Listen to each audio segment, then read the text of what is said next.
I now invite on the dais the moderator for this session, Mr. Shashi Krishnan, the Chief Investment Officer at Birla Sun Life Insurance Company.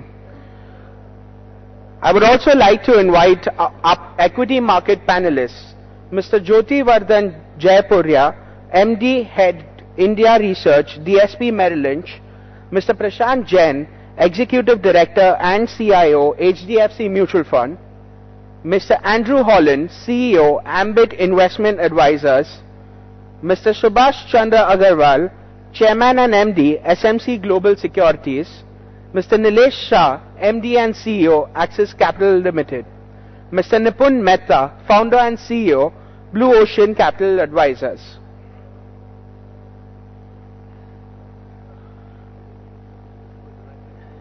I now hand over the floor to Mr. Shashi Krishnan.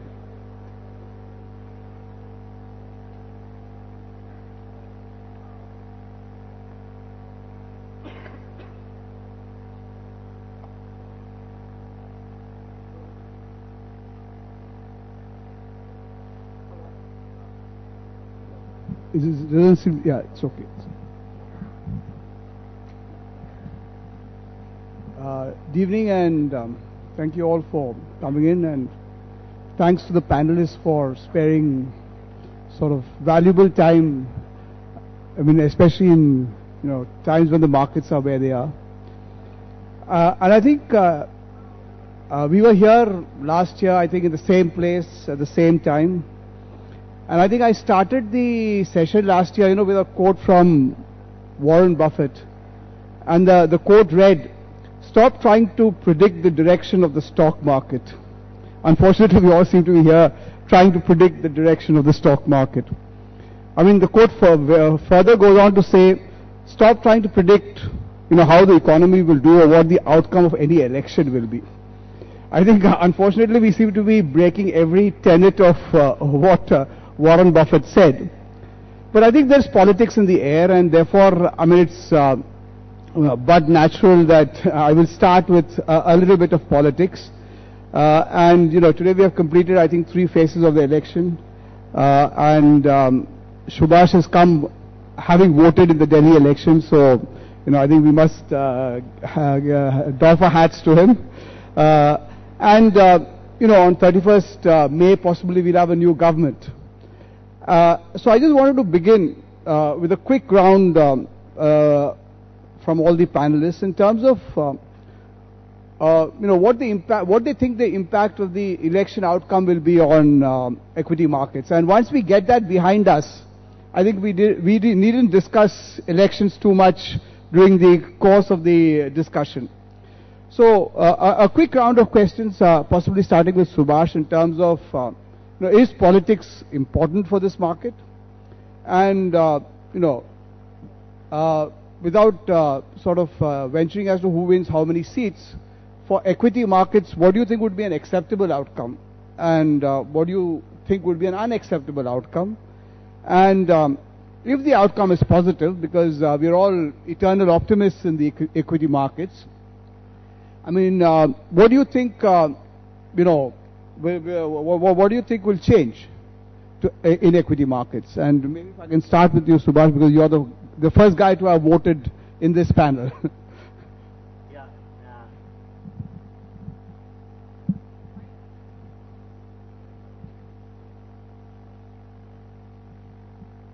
I think there's a little green button at the bottom which you'll have to press, just like you pressed in the electoral.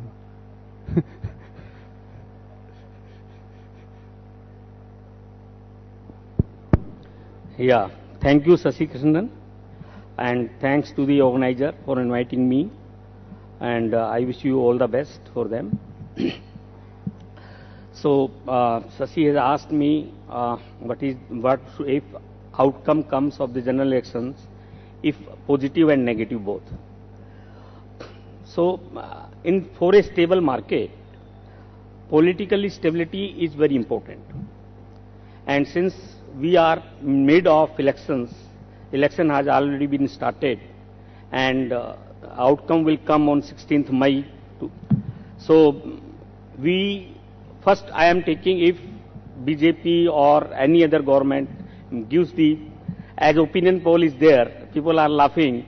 When I say BJP, as per opinion poll, NDA government is going to score around 240 something. I think if that opinion poll is correct, then stable government, I can assume that stable government is in the center. Then they can do various things which the earlier government could not do it, because in their manifesto and Narendra Modi is the PM candidate, and we have seen development in Gujarat, and he is very industry friendly. So parliament election is very important for stable market, and I am quite positive if stable government is there, then markets would be much better. He can do many things which a normal government cannot do if it is not a stable government. Secondly, if let us say if a stable government is not there and some coalition government or something is there, definitely it will be little bit negative in the for the market. But certain policies are in such a way that all government are agreeing on certain agenda, and that agenda cannot be changed very fast, and still the market will not down. I can think not beyond it. Let us say 10%. I give the volatility from here. So if market is today is 22,800 around, so I don't see any downside less than 21,000. Generally, if you see elections, which 1991 when PV Narasimha government came, before 3 months and after 3 months, market have increased. Even before 3 months also. In the same way, in 2009 also, the government market has increased before and after. And I think 1991, 96. So Subhash, I think what you're trying to tell us is that there are only two outcomes, very good and good. Right, there can be no other outcome. Which I think is a lot of what I think equity markets seem to be telling us, because they don't believe that any other outcome can be factored in, right? Yeah, I'm saying extremely good. If so very good or yes, extremely good and good. Little bit 10% downward I am seeing. Right. Yeah, Nilesh, would you like to political sort of give us a quick view? So Sensex in some sense is public sentiment. So Sensex divided by 100 is what market is pricing in terms of number of seats by BJP. And more importantly, post-election that will hold very true. So in case BJP gets 180, who knows, we'll see index at 18,000. If they get 270, we'll say 27,000.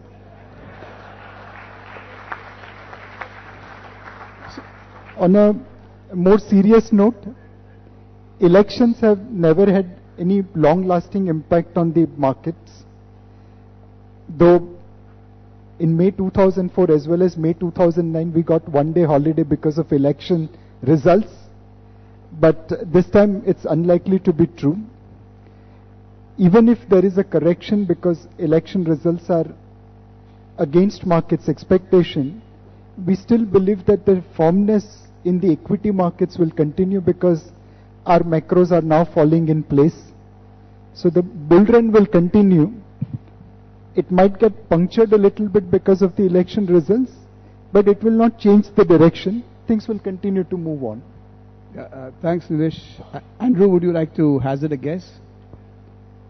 No, not on the Sensex divided by 100, but in terms of whether politics is important or not important, and worldwide, do you think it actually makes any difference? Because I haven't seen too many markets reacting the way, for example, the Bombay Stock Exchange Index or the NSE Index has reacted to, possible election outcomes. Yeah, so I mean, it happens each of the elections, and if you remember when Congress won last time around, I think we were all saying the dream team was back. There's no left party. The markets are only going to go up. The economy is going to continue to do well, and look where we are today. So I don't think the market's moving ahead or going down before the elections really matters to me that much. What I'm really after is where the macro and where the earnings are going for corporate India. So, we're on record saying that, 2014, after the elections, we're in a bull market, similar to 2003 and 2006 type of period, led by GDP growth and then the earnings growth. So I'm not really concerned who gets in, because, that momentum will continue for India. Thanks, Andrew. Jyoti? Okay, so I guess, politics matters in the sense that last 2 times we've seen nearly 20% move on the day of the election results. But if we look at longer term, I think the impact on politics on the market is overblown. So if you look at the last 2 elections, which, everyone saw that 20% move on the counting day, both of the moves were in some sense wrong. Because if we look at 2004, the market fell nearly 20%, and then we got the best return ever for the next 5 years in the market. If you look at 2009, market celebrated with a 20% up move, but after that, everyone regretted the next few years was a bit of struggle. So to that extent, the first reaction of the market need not necessarily be correct. Second is we've done an analysis of like the last 10 governments and looked at what was the stock market return in each of the 10 governments and what was the GDP performance in each of the 10 governments. Actually, there's no correlation between the nature of the government and the subsequent stock market return you got, or the GDP growth you got. So the second best performance in any government has come in a third front government actually from 1989 to 91, which one would think, okay, third front government won't do well.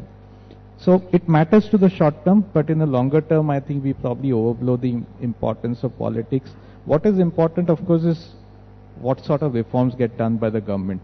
So you could have like a unstable government doing a lot of reforms, you could have a very stable government doing no reforms.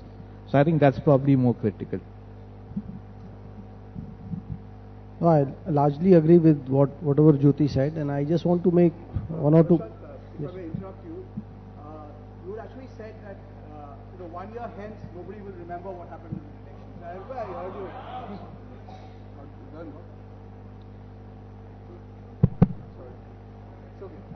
I said, you had said that 1 year hence nobody will remember what happened in these elections.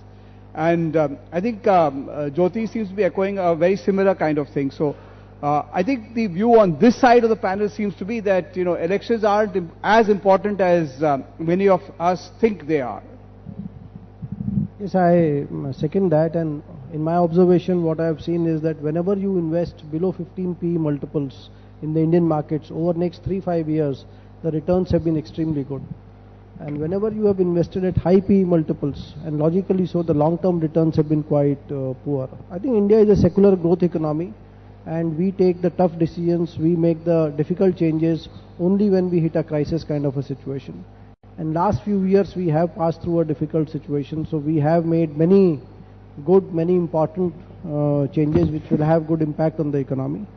So, and markets are trading below 15 PE multiples, earnings are being upgraded. So I am optimistic on the markets, and I mean, as was said earlier, that shorter term markets are quite volatile and uncertain, and I think I would leave it at that, but longer term, below 15 multiples, we are quite positive on the markets. Yeah, Nipun?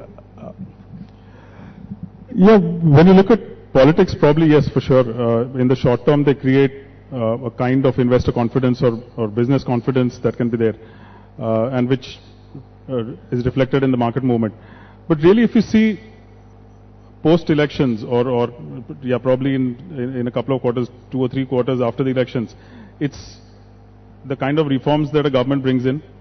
Even if there are no reforms from what we've seen maybe in the last 4 or 5 years, Indian business is really very flexible. So it tends to adjust itself depending on the kind of circumstances that are there. So if you look at the last 5 years, last 6 years, since 2008, in 2009 or so, you saw a lot of businesses taking benefit of the lower interest rates. So there was sort of a lot of rollover of loans which was at lower rates, a lot of loan swapping that happened.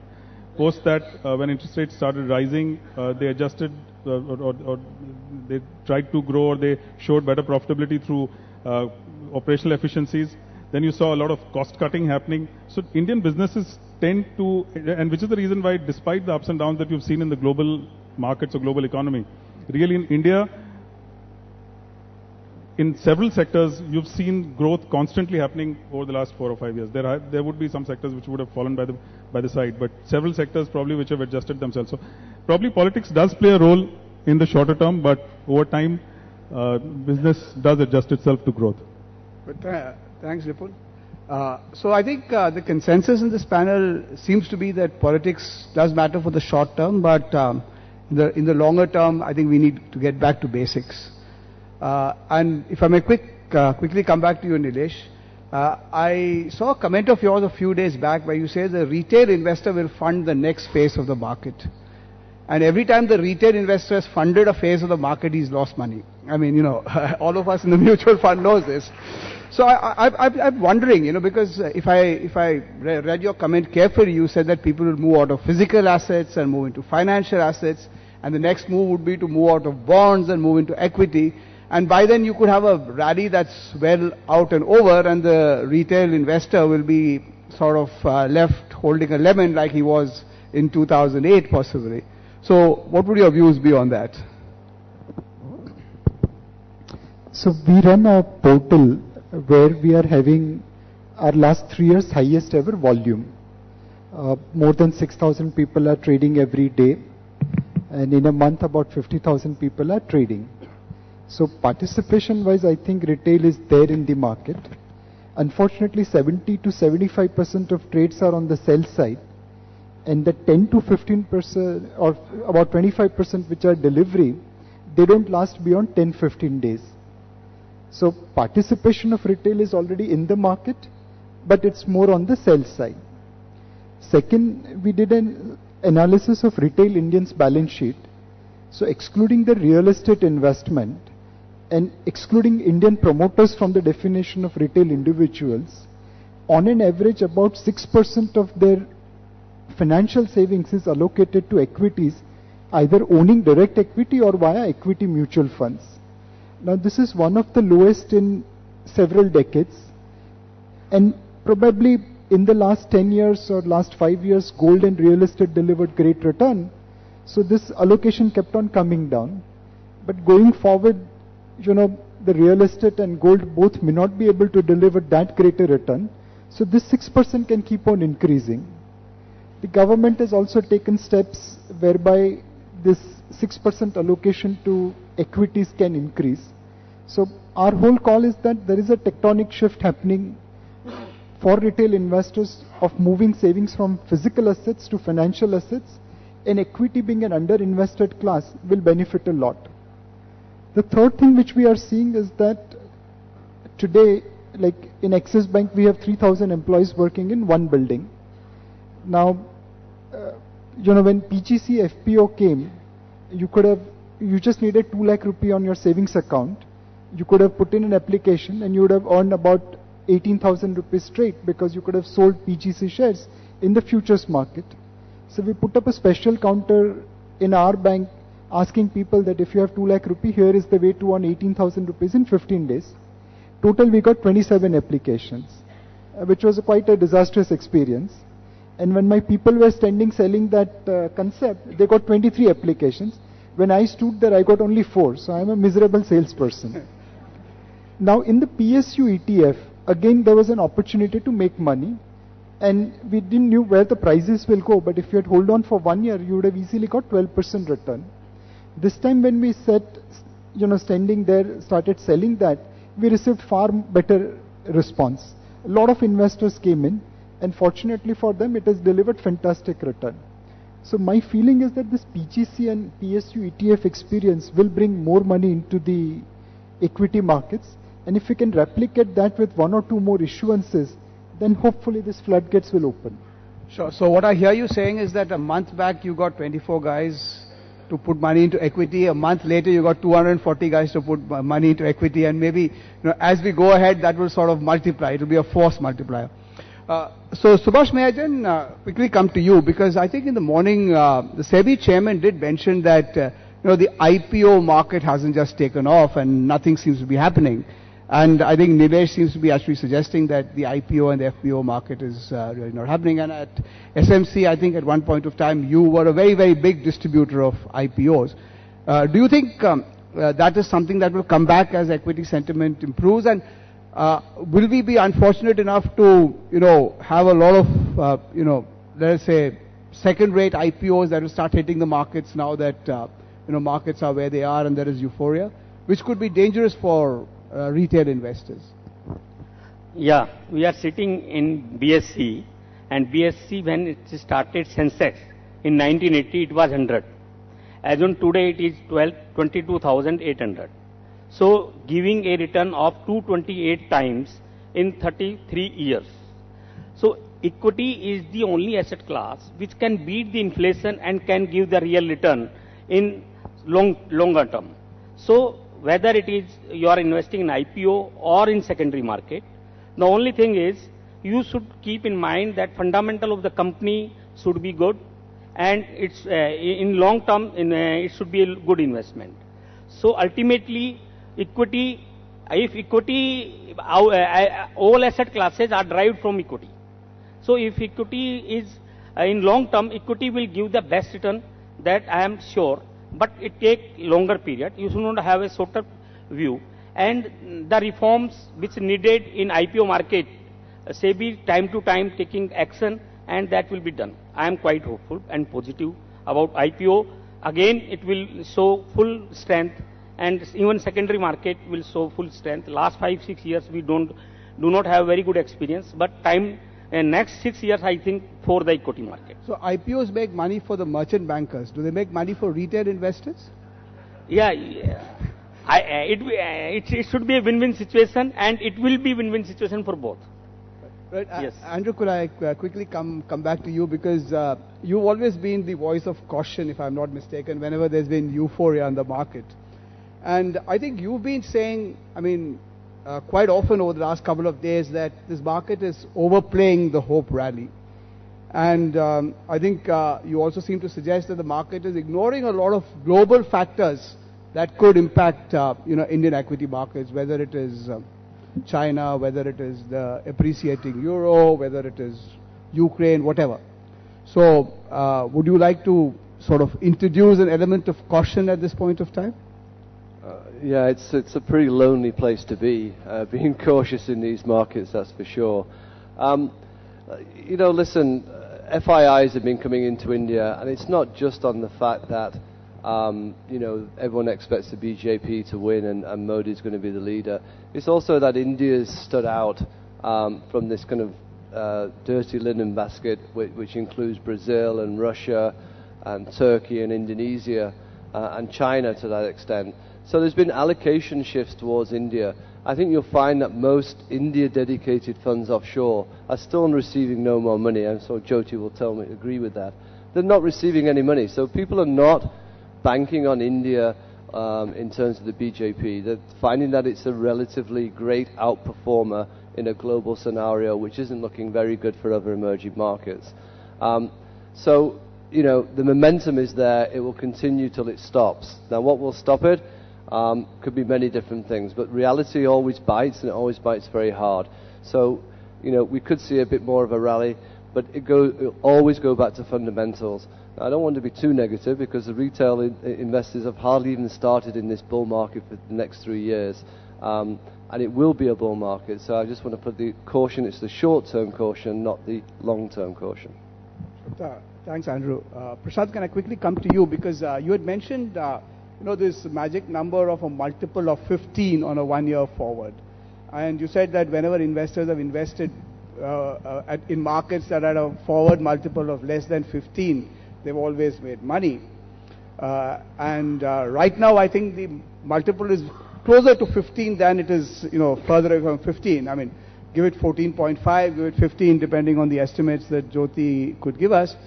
So does that mean that investors may actually lose money because we're closer to 15, or there is still a lot of opportunity for investors to get back into equity and make money? See, India is an economy where the nominal GDP growth, even in weak times, bad times, is around 15%, 14-15%. If you look at last fiscal, 13-14, because of high inflation, the nominal GDP growth was still 13-14%. Right. So we have experienced in India trend growth in profits of around 15% per year. And when you look at buy into a 15 PE market, what that implies is that 3 years from today, the PE multiples would be in single digits. And in single digits, it is very hard to for you not to make money, because bond yields in India, even if they are at 8%, 8.5, 9%, then bonds become equity. Bonds are more expensive than equities.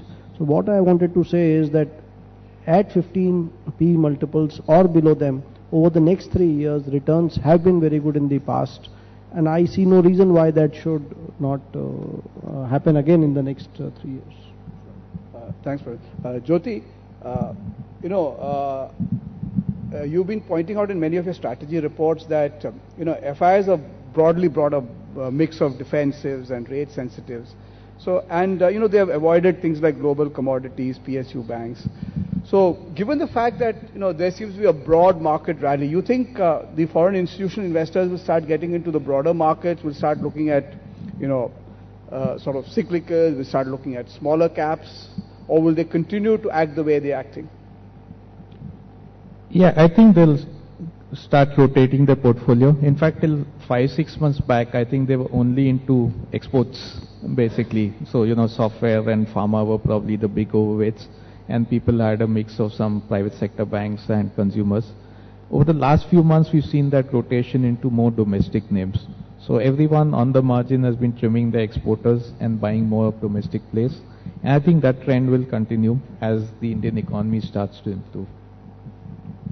Nipun, if I may flip the same question to you, where do you see value in this market at this point of time? Because, I mean, there is a fair amount of euphoria. Multiples have gone up to 15. Many of the stocks where the FIs were in have already moved up significantly. So where do you see value in this market? And if a retail investor needs to get in, what would be the best strategy or opportunity for him? So really, if we again look at the last, maybe the shorter term now, in which we've seen that this rally, or even if you look at it from a 2 to 3 year perspective, it was, you saw a fair amount of FI liquidity moving into IT, it went into pharma after that, FMCG prior to that, a lot of defensives were invested in.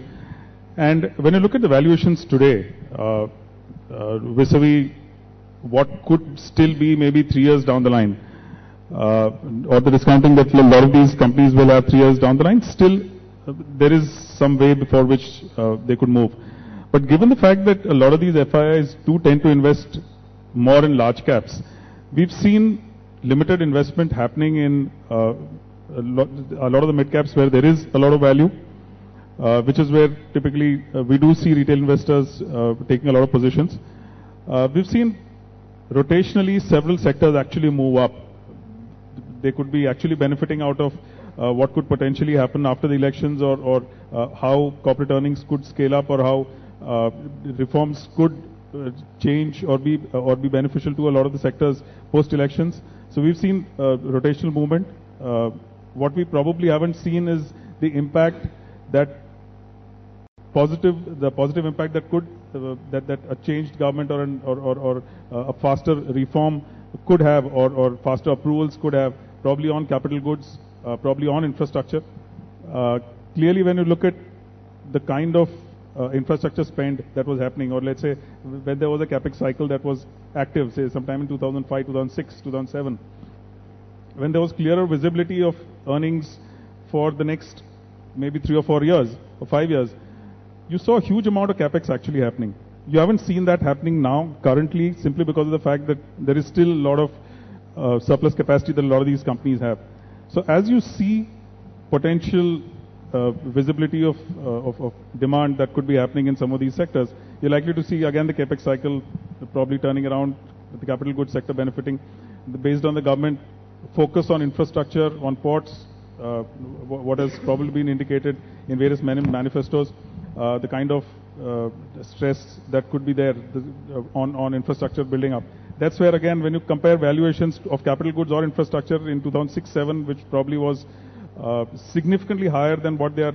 I remember the stocks like L&T, Siemens. I mean, several of these companies which were probably quoting upwards of 30, some of them even 40 times their earnings.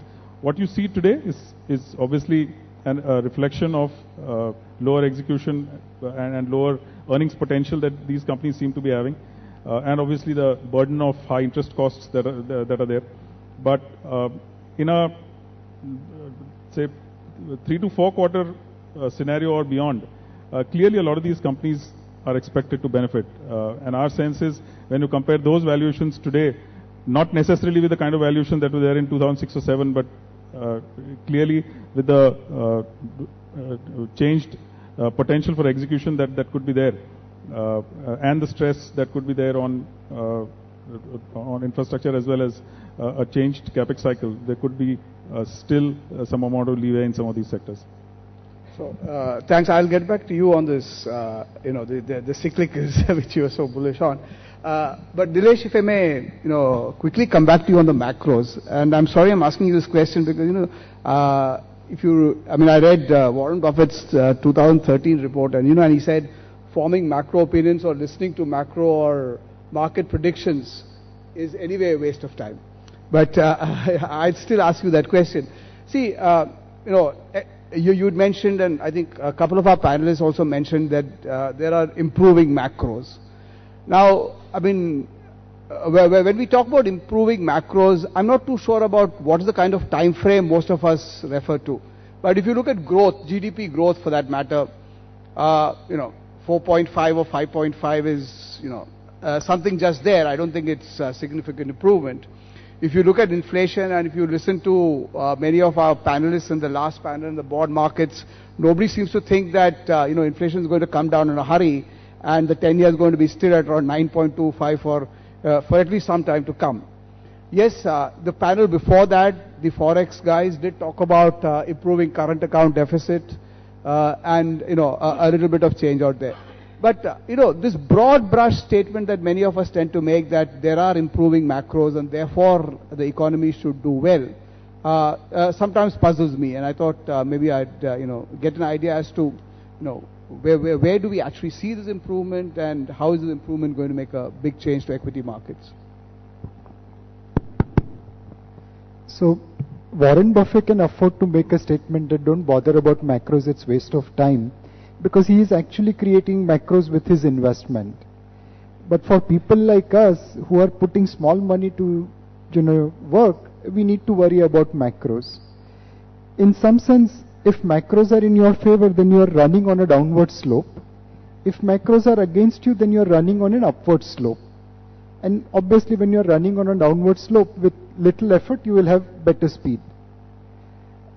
Second thing, that 4.5% GDP to 5.5% GDP, 1% increase in GDP growth apparently creates 18 lakh new jobs. Now in a country like India, 18 lakh jobs makes a huge difference. And today morning, I met someone who is just passing out of the college. And he's saying that even his seniors, and this is at graduation level, not at post-grad level, a lot of his seniors after 1 year haven't found a suitable job. And it's creating tension at home, it's creating tension in their personal life. So job creation, courtesy, this 1% GDP growth increase is significantly superior.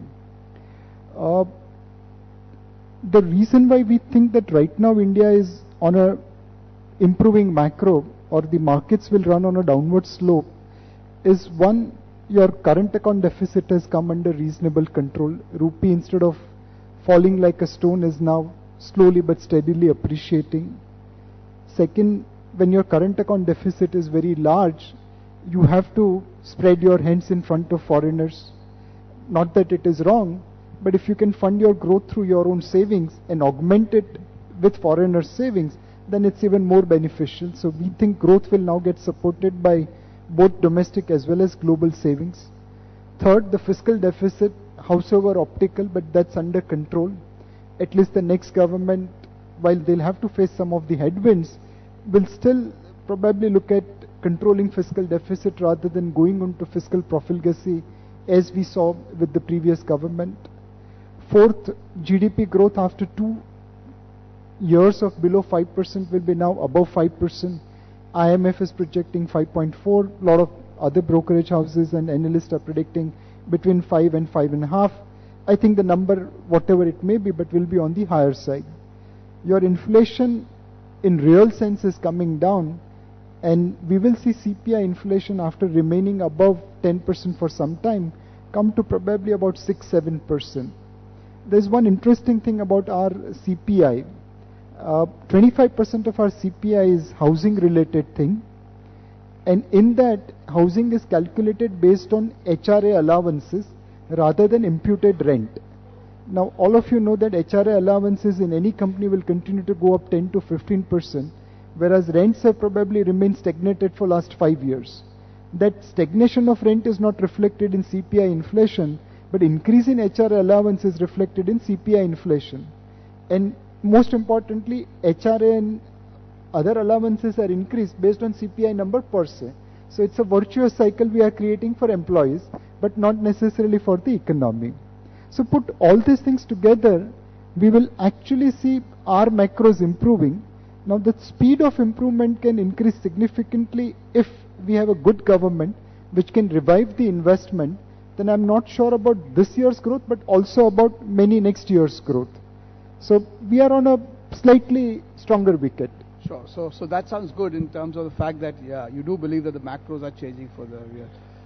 Andrew, if I may quickly come to you, because Nipun was talking about, cyclical stocks, but you've been making a very strong case for remaining in defensives. I think you've been saying stick to defensives because this hope rally may not be for real.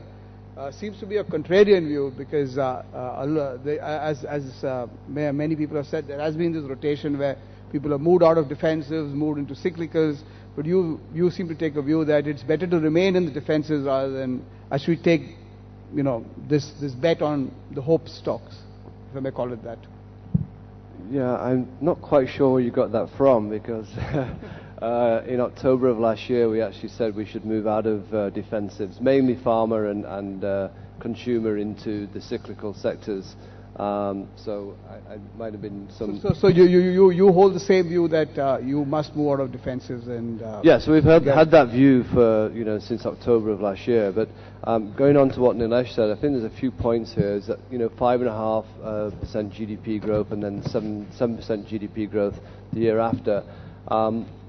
Because it's going to be infrastructure led, it has a huge multiplier effect on the economy, and it's all about confidence thereafter. And if you go to the UK, I was in the UK last November, and the place is absolutely booming, and its GDP is hardly anything, but it's all about confidence. I mean, the pubs are usually full at 5 o'clock in the evening. They were full at 4 o'clock in the evening. So, I think if India has its confidence back, and people feel that, their jobs and their kind of careers and their wages are going to go higher, they will start to spend again. And the operational gearing of Indian companies, we've all forgotten this for so long now, because we've been seeing GDP growth fall, is huge. I mean, a company's going from manufacturing capacity of 65 to 70%, all goes through to your bottom line. So, that's why we think the cyclical sectors will do well. They're still undervalued as far as I'm concerned. But don't look at, the PE of 15 now. And I'm not saying that's not a way to look. But, look 2 years hence and say, where will the earnings be? And there'll be the multiples of where the analysts are saying they will be today. So the market, to my mind, over the next 3 years is cheap. Don't mind who gets in terms of the political parties. And it's if confidence comes back, then we'll continue to see that the cyclical sectors will do well. Andrew, I think that's the difference between UK and India, because after 5 o'clock, everybody in UK is in the pubs. After 5 o'clock, everybody's sitting out here. Right. So, Subhash, may I just come back to you in terms of retail investor behavior? I think you sell a lot of other products. You sell commodities. You sell agri commodities. Hard commodities. So, have you been advising retail investors, to look at other asset classes rather than equity at this point of time, or has your advice been that they should continue to look at equity at least for the conceivable future? Yeah, normally we advise to our retail clients, if you want to invest, you go to mutual fund and invest in their scheme. because on research basis you can earn better. And if you will invest directly, you will always running the risk of losing money. So our first advice is like this. Secondly, regarding commodity, if somebody understands the commodity market and if he want to invest money as a arbitrage person, then we can recommend him that you hold this as a commodity, agriculture commodity. It will give you badla type return, which we normally can see in the market, the physical commodity in the market and the forward rate. So both after comparing, we can get the difference. So we advise to only those clients who understand that. So normally we tell them that ultimately retail investors should invest through mutual fund. That is the best if he is not aware about many intricacies of the market. So you would suggest that this is the time to seriously start looking at well-performing equity mutual funds and put your money into such kind of funds. Yes. That's what you would suggest to retail investors. Yeah, that we always tell them, if you don't want to lose money and if you want to earn in long term, you should go through mutual fund. And moreover, the Indian economy, we are very confident. Indian economy will do better once this government, this election, I think if they consider to be growth-oriented government, if NDA comes into the this.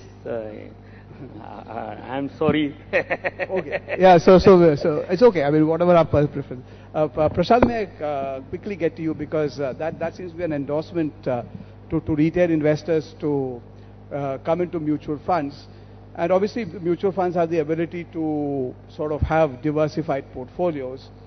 And I mean, especially going by your own investment philosophy and the way you've managed funds over the last many number of years, you've always been a bottom-up stock picker. And I think, I read somewhere, somebody attributed this to your to the style that you have, that picking up stocks that are in the throes of agony. Sounds a little sort of flowery, but that's how they attribute to your style. Do you think there's an opportunity at this point of time? Because there are a large number of sectors like power, gas, coal, mining, which are completely beaten down. They still seem to be fairly undervalued. Could be in the throes of agony. You think there's an opportunity, especially as a long-term investor who creates value for retail investors through these kind of portfolios? Just two things I want to say here. One is, if you look at the pattern of mutual fund inflows or outflows into equity funds, it is very surprising but very unfortunate also. Below 15 P's, no money comes in. Actually, money has always gone out. And bulk of the money in equity mutual funds has always come in above 20 PE multiples. Always. So I think what the retail investor is doing, he is not focusing on PE multiples. He or she is simply focusing on the past returns. And whenever the past returns are very high, people chase those returns and a lot of money comes into mutual funds. And you can see 1992, PEs were 45 times, one of the best years for mutual funds. 1999, PEs were extremely high, again a very good year for mutual funds. And last was 2007, again 50,000 crores the industry collected, PEs were about 25 times. And below 15 PE, actually hardly any money comes and actually money goes out. And last 2-3 years, mutual funds have seen large redemptions. So again, I think this behavior of investing after high returns is detrimental to long-term investing. So that was one point on how to invest in mutual funds. Invest when PEs are low. Coming to sectors, I feel that consumer, pharma and IT, in these three sectors, in my opinion, there is very limited room for multiples to expand. And in fact, there are some headwinds to earnings growth also. On IT and pharma, I think from a stable to appreciating currency, and in consumer from a slowing growth. And I think the growth expectations in this sector are still driven by what happened over last few years, which I don't think is the new normal. So I would say that this index at 22,000 is actually in two parts. One part of the index, IT, pharma, consumer, is maybe at 50,000 index. And rest of the other than these three sectors, they are probably trading at 10, 12,000 kind of index. And the average of these two is 22,000. in my opinion, if the economy improves as is expected, then the other sectors stand to, in my opinion, see some multiple expansion and also drive good earnings growth. So risk reward is probably favorable in sectors other than these three. Thanks, Prashant. In fact, just to extend that argument, Nipun, if I look at the multiples that I see, 1 year forward multiples I see across most sectors, if you assume that the Nifty has a multiple of something like 14.5, the only sectors I could actually pick out which had multiples of significantly lower than the Nifty 14.5 were sectors like oil and gas or metals, mining or power, which had multiples of anywhere between 9 to 11 times. And Prashant was just talking about PE expansion in some of these places. So do you think that it's a good idea to look at these, well-managed companies in these spaces and expect a PE expansion over here? Or do you see the market PE is itself expanding? Like, there's nothing to stop the market PE from going from 14.5 to 19. Like, we could well be what the Dow Jones is today possibly. So which do you see is a better possibility? First, expansion of these beaten down sectors, and then, an overall expansion in the PE multiple of the market? So if you look at this the sectors that you mentioned, particularly oil and gas, metals, the common thread behind underperformance of all of these sectors is clearly government regulation. So you have administered pricing for oil and gas. You've got, again, metals and mining, which have their own issues, whether it is in terms of coal or iron ore.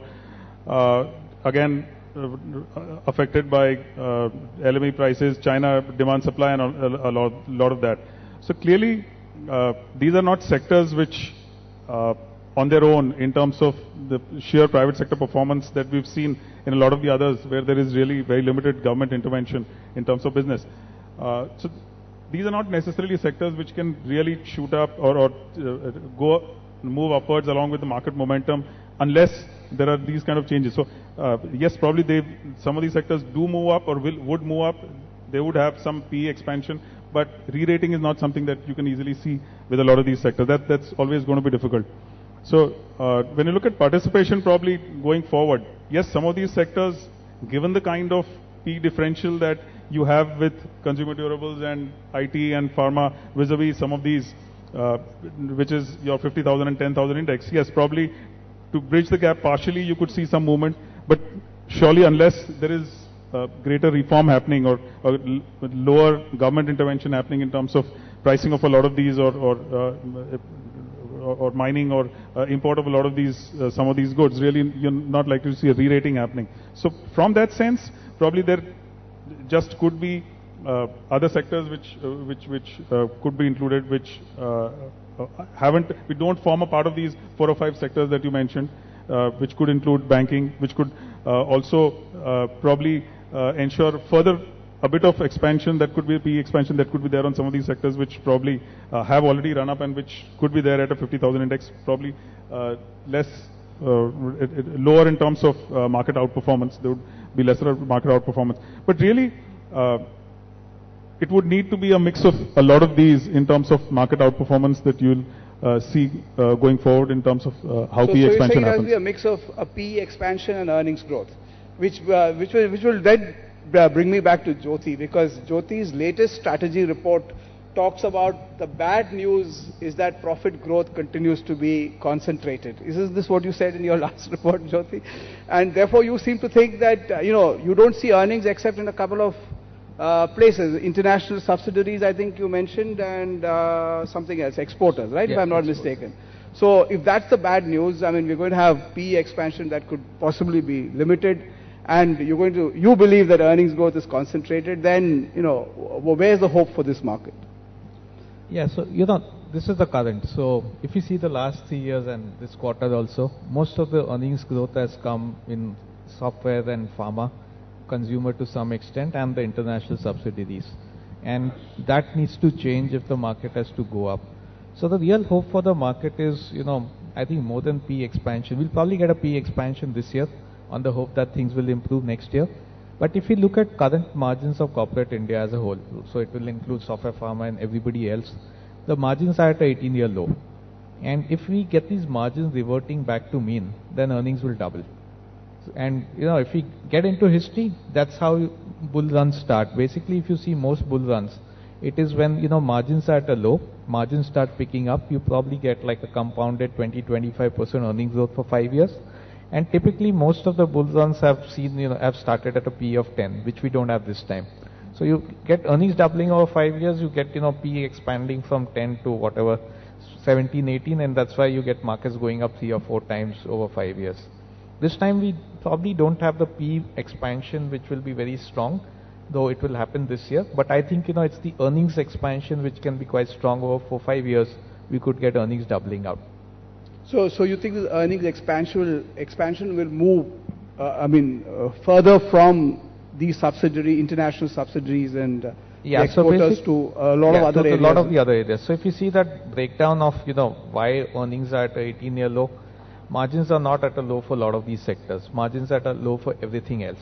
And it is that everything else which will participate if the domestic economy starts to fall into place. Sure. Andrew, may I quickly come back to you, because in one of our previous panels which was the Forex panel, they seem to be fairly optimistic about money coming into India. If you look at global markets, if you look at the US market, the S&P is almost at its all-time high. FTSE, DAX, in spite of the fact that Europe is not doing all that well, are still trending upwards. But do you believe that this global rally is sustainable? And if it is not sustainable, then what does that mean to money coming into India in terms of allocations? In terms of the global factors, what concerns me is that everyone's saying there's abundant liquidity and therefore it continues to find its way into global markets, including emerging markets. But my scenario is slightly different in that I think the US is really, the economy is starting to pick up very quickly. Confidence is back. It's the same in the UK. And so we'll talk about when interest rates are going to be raised in the US, not just about tapering, but when US will raise rates. And I think that will start to suck liquidity out of the system, and therefore there'll be less money to go to emerging markets in the very short term. So that's why I'm more cautious in the very short term about Indian markets and global markets, is that we're banking on everything being the same, liquidity still being in abundance. And that's simply not going to happen when interest rates go up. So I think that's what worries me about that. But I just want to I want to move away from FIIs. Why would FIIs come in? And it goes back to what we've been talking about, is that it's very simple that if you go back to 2003 and look to 2006 and look at why sectors moved, why did operational gearing kick in? It's because the economy starts to pick up. So, when you think about the market, don't think about where the index is going. Think about which sectors to be in, because those are where you're going to make most of your money. So, the PE might remain at 15 because you have some very heavyweight sectors which are all on very high PEs, which probably are not going to move in this scenario. It's going to be the steel companies which move from 8 PE to 12 PE, but really they're actually only on a 4 PE because the earnings are going to be so strong. That's what I think investors need to look at. Sure. Nilesh, you were talking about macro, so I just want to quickly revert back to that. The business sentiment ultimately is going to get sort of impacted if the investment cycle returns, and quite a few of our panelists seem to suggest that they think that the investment cycle will revert. But what do you think will actually sort of ignite this investment cycle, or get it back in action? Will it be lowering interest rates? Will it be higher savings, as you seem to suggest? Will it be deleveraging? What would be those key things that we would need to look at to sort of help us understand that the investment cycle is reviving and possibly it is the right time to look at some of the cyclicals? I think investment cycle will revive more by the sentiments, and that sentiment will get positive if they see action on the ground. And I'm now quoting Arun Shourie from his article in day before yesterday's Indian Express. So his wife is not very well, and he receives a summons, non-bailable warrant from a Faridabad court saying that your wife has to be produced to the court. And he says, actually she is ill, and why suddenly non-bailable warrant? So the person says that we have served 5 summons on you, you didn't accept any one of them, and now hence the court has issued a non-bailable warrant. And then Mr. Shourie goes to the court and requests the judge that, my wife is not well, and we had never received any summons, and why this non-bailable warrant? So the judge says that, look, we are going by the record which says that 5 summons have been served. So if you didn't accept, it's the record. Whether it reached you or not, that doesn't matter. The second was that, okay, what was the crime? So the crime was that you have a farmhouse, which is illegal. But Mr. Shourie said that, look, neither me nor my wife has any farmhouse. So he said, this is on a land which you sold 5 years back, but someone else who bought that land has constructed a farmhouse, but we believe in record the farmhouse is belonging to you. Now, suddenly Mr. Shourie had to, bring her wife to the court, even in that critically ill condition, for a land which didn't belong to him, for a farmhouse which was not built by him, for summons which he did not receive, but they had to appear in the court of law. Now, this is somewhere, every person who is part of the governance system is becoming a judge and jury in himself, and instead of supporting commerce, they are all creating barriers on commerce. The multiplicity of regulations, it's creating speed breakers and sometimes speed walls in terms of growth of commerce. We need to remove that. Once that is removed, then many other things will start falling in place on its own. And today we have been given a great opportunity by rupee depreciation. I am a Gujju Bhai. A lot of my cousins are in businesses. At 45 rupees to $1, they were all traders. They were all going to China, importing containers and distributing in parts of India. At 60 rupees to $1, all of them have restarted their factories. Their container imports have come down. And if they get the support of government in terms of better regulation, better support on the ground, I can assure you that they will create, many more manufacturing industry in the country. So we need this sentiment booster through proper execution. So more than interest rates and the rest of the stuff, it's actually governance and better governance that can actually bring back the investment cycle. Prashant, may I quickly get back to you on the retail investor? Because I think the retail investor has this unfortunate habit, as you rightly said, of trying to time the market. So when there's momentum in the market, he starts getting into equity. And, when there is complete pessimism in the market, he tends to exit. And I think we've seen this happening with equity mutual funds on and on and on in every cycle.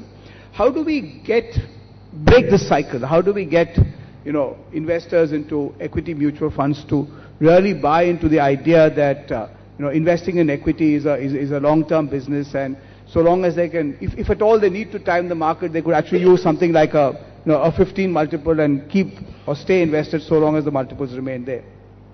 I think there are no easy answers to this, and if answer was easy, it would have been done by now. I think it's a question of financial literacy, education, explaining to people, and change of mindsets takes very, very long periods of time. And Subhashji mentioned that 100 index in 1979 has become 22,000, so money has become 220 times. If you had put money in 1979 in a bank FD, it would be 20 or 30 times. So you have done nothing, but simply equities have made your money 10 times more. And that's the power of compounding. So I think the only solution answer is simply, to my mind, education. But it is not going to be easy. And I think generations will also have to change, because maybe 2 generations back people used to believe only in real estate and gold. My father's generation and even my generation believes largely in bank deposits. Maybe it's the next generation, by the time they come around, capital markets will be more acceptable. Sure. So I think retail investors actually have a great opportunity to still create wealth for themselves by getting into equity even at this point of time, and even equity mutual funds. Before we open out the session to questions and answers, I thought I'd do a quick, rapid fire round around here, just to get a couple of views. And the first question I would ask is, from a fundamental perspective, what do you think is going to be the style that's going to be in vogue over the next, next year or so? And I'll give you those styles. So I'll start with Nipun. Would it be value over growth, or would it be quality over junk? Would it be defensives over cyclicals? Would it be large cap against small caps? Would it be consensus buys versus contrarian bets? Well, what we've seen in the Indian markets really is, I mean, these are real tons of choices. Possibly some of our investors out here would take, heart from that and, be able to get some ideas. If you really see over the last... So would it be value over growth? Let me ask you that simple question. I would think it'll really be value over growth. It'll be value over growth. Yes. Quality or, not so good quality, like, a lot of the stocks you mentioned. No. Always quality, but at the peak of the market... defensives versus cyclicals, you answered it, cyclicals, right? You already told me that. Large cap versus small cap? Mid caps? Mid caps, wow. Okay, large caps versus mid caps. Okay, mid caps, fine. Consensus buys versus contrarian investing style? I think contrarian will make a difference. Contrarian, okay. Prashant? I think equities over bonds. Yeah, equities over bonds is that's why you're on this panel. Right, so value versus growth. I think value, see, these things keep on changing. If CAPEX... Yes, so I talked about next 1 year, maybe. No, if CAPEX revives, the CAPEX becomes a growth business. I mean, that's why it is confusing, but I would say value over growth. Yeah, okay, quality versus, I mean, this seems to be a simplistic question, but there are a lot of people who say that, this is the time to look at less quality companies. I don't go into the... I would say the quality premiums in India are extremely high today, and they need to So you could go down the quality curve, fair enough. So, Defensives versus cyclicals? I think other than those three sectors, I think I would say, cyclicals, and that encompasses a lot of things. Yes. Large caps versus mid caps, and I'll be careful out here now. I think this is not so simple because these markets are polarized or valued more along sector lines and less along capitalization lines. Okay. So maybe all consumer companies have high PE multiples. So you mean the capitalization would not be material to making that decision? I would think so, yes. Right. And consensus buys or buying into momentum or contrarian? See, I genuinely don't know. Maybe Jyoti will be more, because I do not track what is consensus and what is contrarian. But I feel the same thing, that other than those three sectors, they should do better. That would... Sure. Jyoti, value versus growth? I think value will become the growth over the next 2-3 years. So, what is today value will actually be called growth. Right. Quality versus lower down the quality curve? Lower down. Lower down, okay. Defensives versus cyclicals? Cyclicals. Cyclicals. So there seems to be a consensus building up on cyclicals, that's good. Large cap versus mid caps? Mid cap. Mid caps, okay. And consensus buys versus a contrarian style? I think consensus buys will do well because all of us have been on consensus on cyclicals. Okay, so we'll all be in the same direction, right? Andrew, may I ask you value versus growth? This is over 1 year, right? Yeah, over 1 year. All of them will play. Okay, so all the scenarios will play out. All the scenarios. If I had to pick one, it'll be growth. Right, you'll pick growth. Okay. So here we've got a little bit of a difference. Quality versus... No, I need to complete with you. No, but all of them will play out. Every scenario will play out. Okay, so you wouldn't choose. That's what you're trying to say? No, I'm saying growth will be the main factor. Now, whether I go down quality or low quality, it doesn't matter. Okay. Defensive or cyclicals, it doesn't matter. So you think growth will be the only important thing that will matter. Fair enough. Dinesh? Value versus cyclicals, mid cap. This portfolio. So I heard cyclicals, I heard value, mid cap. cyclical and mid cap. Value, cyclicals and mid cap. If you can create a portfolio which has these three characteristics, I think that overall should do better than the rest of the market. Sure. Subhash? I think if you compare this rally, high cap... So value versus growth? Growth. Growth, okay. Quality versus lower down the quality... Quality, okay. Defenses versus cyclicals? Cyclicals, okay. Large cap versus mid cap? Mid cap. Okay. And consensus buys versus contrarian buys? Consensus. So I think more or less the panel seems to be fairly clear on what their investment style would be in terms of, this is your consensus, you're right, in terms of, so, I mean, except for Andrew, who seemed to plumb for growth, I think most people still seem to think that value is what will play out, but I think Andrew sort of qualified that, saying that, you know, all these will fall under growth. I think actually Andrew said the same thing which I said. Yeah, the value of today will become the growth over the next 1 year. Correct, So exactly. that's why he's also pushing. Most people the same. seem to think that cyclicals would be the better play at this point of time. Mid caps seem to be, you know, where people think you'll make more money.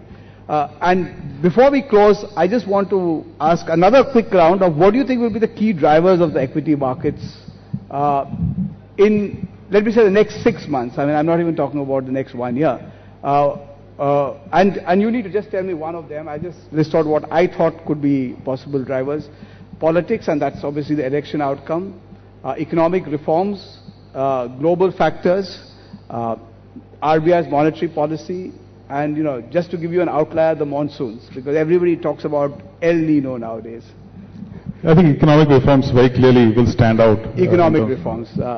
Prashant? I would go with that same. With economic reforms. Yeah, it's going to be re-rating on hopes of economic reforms. Yeah, economic reforms. Andrew? And I hope you don't say economic reforms and you tell me global factors. Global factors.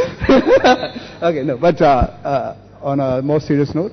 No, I think it's the confidence. Confidence has to come back to India. If you've got confidence, everything else will flow through. So, sorry, confidence is the factor I'm looking for. Sure. Nilesh? In May election, June economic reforms and budget, July monsoon, in August if nothing of this will reinvent something else. Yeah, Nilesh is talking like a true mutual fund manager, like he's spreading his risks. Yeah, economic reforms, otherwise all are important.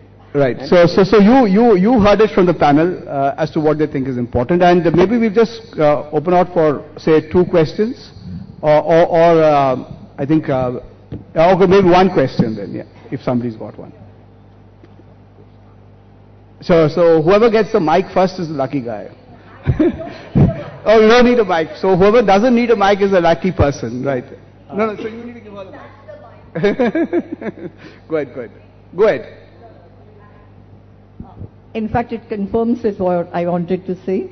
I think in the entire deliberations today and towards the end, I see that when you're talking about investment sentiments or behavior, mindsets, etc., I specifically want Mr. Nilesh Shah to answer this, that when 24 became 240, your perspective, is there any gender perspective? Do you see female investors? I don't see in any of your talks that, and would it make a difference? For me, suppose if my mother wanted 100 grams of gold to be given as Dahej, can my daughter say that, no, I want 10,000 shares of this company, and would that be socially accepted? And is that your agenda anywhere? Like, okay, I would be very happy when, as the experts, we start thinking on that note, because ultimately if domestic savings and investment are important, the decision maker, let it be still a female who is going to play important role. Thank you very much. So I have bought Dahej for my daughter, and I'll be giving my son-in-law my co-shares, and I'll be giving it in physical certificates. I hope my son-in-law will be smart enough to accept that as a Dahej, even though accepting Dahej is not a legal thing. So it's not a Dahej, but I will be handing over my co-shares in physical certificate to my daughters. The second thing is that she will always have that choice, but as a father I have done my job. The second thing is that, on a serious note, whenever I have listened to my wife's advice on investment, that has been far more productive for me than taking my own decisions. And I'll give you a live example. We were going to buy a particular property, and I was on a leave and I couldn't put my application on time, so I got it at 200 rupee higher than what my colleagues purchased. And then my wife's advice was that at the end of 1 year, where do you expect the property price to be? So I said much higher. Then he said, instead of 1, buy 2 properties, you will be happy. So I think that commonsensical thing which comes to ladies is not gifted to men by God. It is scientifically proven it is scientifically proven that women have better multitasking capabilities. Imagine a man who can do this kind of task, open the door, manage your kids' tuition, also manage the kitchen. I don't think so we can do that. So listen to your wife, or better part in the life. I think in investment that will always work well. Thanks. So we close out here. You can take those questions offline. So I think, Nilesh, thanks for closing over there. Yeah.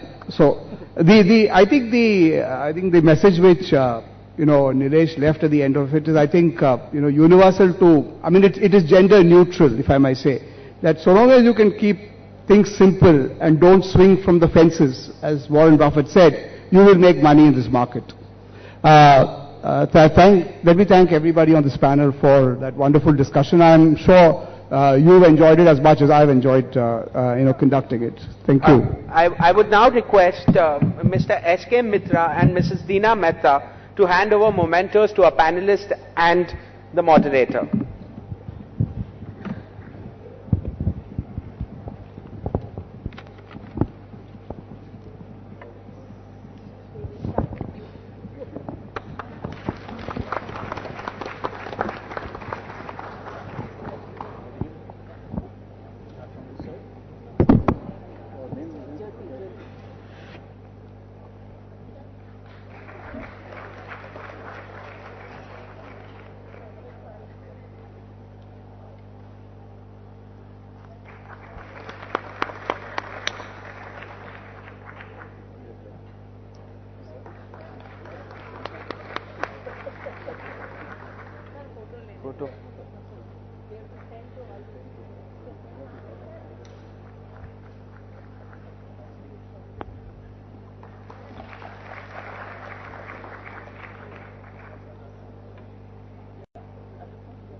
Finally, we thank all of you for being here, and we would like to thank our sponsors, the principal sponsor BSE, our pillar sponsors Reliance Capital and SBI Mutual Fund, our booklet sponsors SMC Global, the co-organizers ICSI, NJ India Invest, BSE's Broker Forum, Sher Khan, Network FP, AIWMI, Ambition Learning Solutions, Skies and Rays Equities, and Asitsi Mehta. We request the guests to deposit their feedback forms. Thank you.